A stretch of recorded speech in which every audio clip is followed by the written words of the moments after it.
Hello everyone, welcome to my channel. Please subscribe and keep watching more details.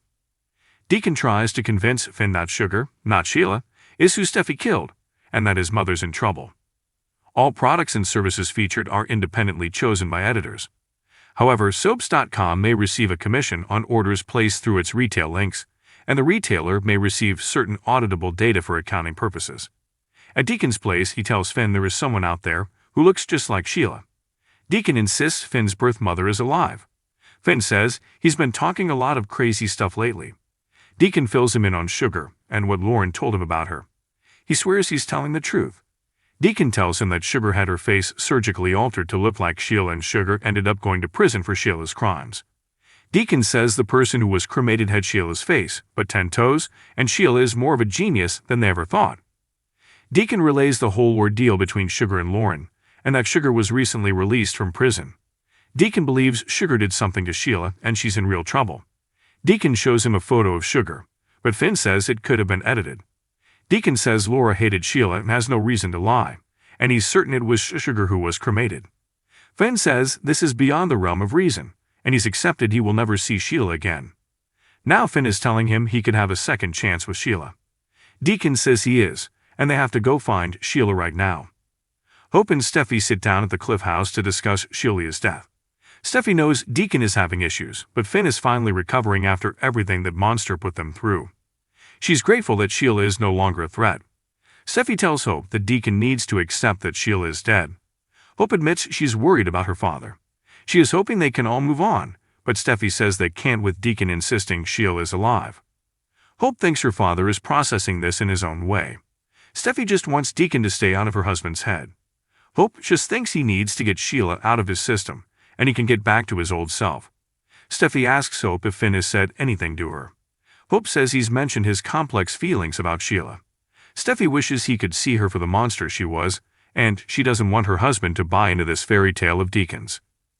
Hope believes her dad is struggling, and he's entertaining these theories as a way of avoiding the truth. Steffi thinks Deacon needs to wake up and deal with his problems, and stop dragging Finn into his spiraling delusions. Steffi vents that Deacon is making it hard for Finn to let Sheila go, and he needs to stop this nonsense that Sheila is alive. At Forrester Creations, Brooke and Ridge kiss, and Ridge says he's missed her. She asks about his trip to Paris, and he says it was a good trip. He signed a deal for distribution, and Thomas and Douglas are doing amazing. He asks what he missed here. Ridge takes a call, and Brooke thinks about what's transpired between Luna, RG, and Zend, and RG insisting his father not know what happened, as he wants to protect Luna's reputation. Ridge gets off the phone and asks how RG is doing. Another business call interrupts them, and then Brooke steers the conversation towards Thomas and Douglas. Ridge says Douglas misses Hope. Brooke says she's struggling with his being gone, and with a father who refuses to believe Sheila is dead. Brooke is worried about Hope. Ridge says with Deacon as a father, who wouldn't be? Brooke appreciates that Ridge was there for Hope as a father figure.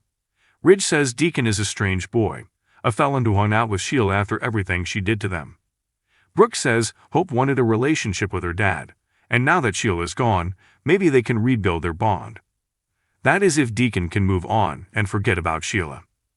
Ridge tells Brooke he's planned a romantic dinner for them, and a couple's massage, so they can reconnect. Brooke is looking forward to putting everything else behind them. Ridge asks again about Deacon. Brooke says he's making ridiculous claims that Sheila isn't dead. Ridge thinks he has to accept it, and Brooke agrees, as this is taking a toll on Hope. Ridge feels Hope and Steffi shouldn't have to think about Sheila ever again. Title: Sweet Lies and Bitter Truths. Deacon leaned back in his chair, his eyes fixed on Finn, the flicker of candlelight casting shadows across the room. They sat in Deacon's modest apartment, the air heavy with tension and the weight of unsaid words. Finn's expression was a mix of disbelief and exhaustion, his hands clenched into fists on his lap. "Listen, Finn," Deacon began, his voice low and urgent. "I know this sounds crazy, but you have to hear me out. Sheila isn't the one you should be worried about. It's Sugar." Finn's brow furrowed in confusion. "Sugar? What are you talking about, Deacon? Steffi died because of Sheila. She's the one who pulled the trigger." Deacon shook his head, a rueful smile playing on his lips. "Yes, she pulled the trigger, but she wasn't the one who drove Steffi to that point. It was Sugar, Finn. Pure, innocent Sugar." Finn leaned forward, his gaze intense. "I don't understand. How can you blame Sugar for Steffi's death? Deacon sighed, running a hand through his hair. Think about it, Finn. Steffi was addicted to sugar, whipped on it like a junkie on drugs. It consumed her every thought, every action. It clouded her judgment, made her erratic and volatile. And in the end, it killed her. Finn's eyes narrowed skeptically. That's a stretch, Deacon. Sure, Steffi had a sweet tooth, but blaming her death on sugar, that's absurd. Deacon leaned forward, his voice intense. Is it? Think about all the times Steffi binged on sweets, how it made her mood swing like a pendulum. She couldn't control herself, Finn, and that addiction led her straight into Sheila's trap.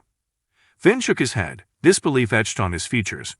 You can't seriously believe that Sugar is responsible for Steffi's death. Sheila is the one who manipulated her, who pulled the strings. She's the one we need to focus on. But what if Sheila isn't acting alone? Deacon countered, his eyes gleaming with a hint of conspiracy. What if there's someone else pulling the strings, someone who's been hiding in plain sight all along? Finn's gaze softened with understanding. You mean my mother? But why would my mother want to hurt Steffi? Deacon leaned back, a contemplative look crossing his face. I don't have all the answers, Finn, but think about it. Your mother has always been protective of you, sometimes to a fault. Maybe she saw Steffi as a threat, as someone who could take you away from her. And maybe she saw Sugar as the perfect weapon to use against her. Finn's expression darkened, the pieces of the puzzle starting to fall into place. So you're saying that my mother orchestrated Steffi's death, using Sugar as her weapon of choice? Deacon nodded grimly. It's possible, Finn. And if that's the case, then your mother is in more trouble than we realize. We need to find out the truth before it's too late. Finn stood up, his resolve hardening. You're right, Deacon. We can't let my mother get away with this. We need to confront her, get her to confess. Deacon rose to his feet, a sense of urgency driving him forward. Let's do it, Finn. Let's bring justice to Steffi and expose the true culprit behind her death.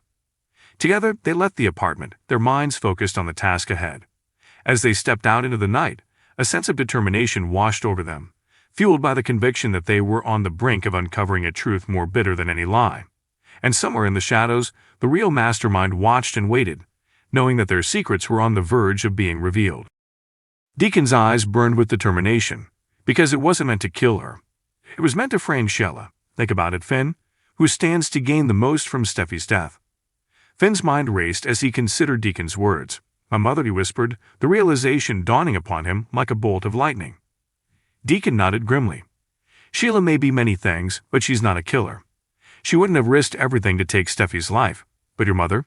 She's capable of anything to get what she wants. Finn's hands trembled as he processed the implications of Deacon's revelation. But why would my mother do such a thing? What does she have to gain? Deacon's gaze bore into Finn's with unwavering intensity. Think about it, Finn. Steffi was a threat to your mother's plans. She was a reminder of the life she could have had with you, a life she was willing to destroy to ensure her own happiness. A heavy silence descended upon the room as Finn grappled with the enormity of Deacon's claims. The pieces of the puzzle began to click into place, forming a picture that he could no longer ignore. I need to see the evidence, Finn declared, his voice firm with resolve. If what you're saying is true, then my mother is in grave danger. Deacon nodded, relief flooding through him at Finn's acceptance of the truth. Together, they would uncover the evidence needed to clear Sheila's name and expose the true culprit behind Steffi's murder. As they left the apartment, a sense of purpose ignited within them, driving them forward into the unknown. For Deacon, it was a chance at redemption, a chance to right the wrongs of his past. And for Finn, it was a chance to protect the ones he loved from the darkness that threatened to consume them all. As they embarked on their quest for justice, they knew that the road ahead would be fraught with danger and uncertainty. But with the truth on their side, they were prepared to face whatever challenges lay in their path. For in the end, they knew that the only way to defeat the darkness was to shine a light upon it, illuminating the shadows and revealing the truth hidden within. And with each step they took, they drew closer to uncovering the secrets that lay buried beneath the surface, secrets that could either save them or destroy them all.